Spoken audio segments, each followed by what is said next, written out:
That's going to loosen up your hip flexors, your hip mobility, all sorts of things. And I would do probably a ton of backward sledding for that blood flow, because that blood flow in that knee, particularly like post game, right? Like really flush it out, warm up with it and cool down with it, you know? Yeah.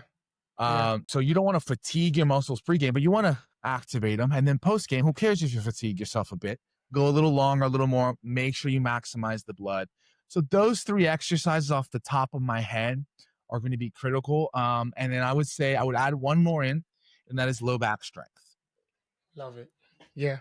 Simple, 45-degree back extension. Why? 2 reasons. One, when we're in sport, you are never in some perfect postured position. Sure. Yeah. You are in a rounded back position when you're driving, when you're sprinting. Come on. So being able to get in and out of those positions safely, so to prevent contact injury or like bad position injury, we want to be able to round and get out of that position with a 45-degree back extension.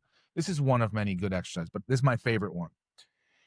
And it does, of course, increase the general ability to hold a position, the more strength we increase there, right? So when you land from a jump, that pressure comes from the foot up to the knee, up to the core, to the spine.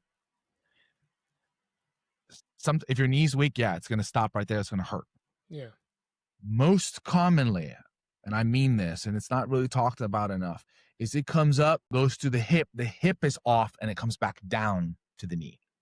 Okay.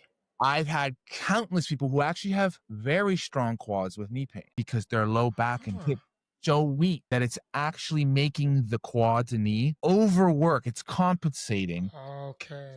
Then is doing too much, and then it fails. But the quad isn't the weakness. Mm-hmm. It's wild. So that low back core strength is your shock absorber. Right. This biggest things for runners, for joggers, for marathon guys. Their cores are too weak.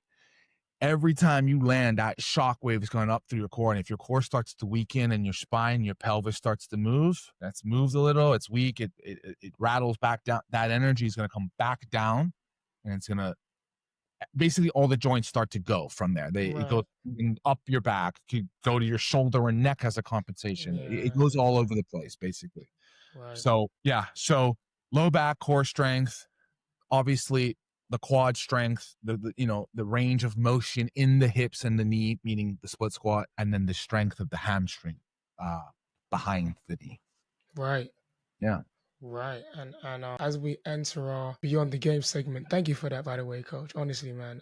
And this first one, I'm super intrigued as we start the Beyond the Game segment, as we wrap up. This can go the athletic S&C approach, Coach, or you could go the life approach, or both.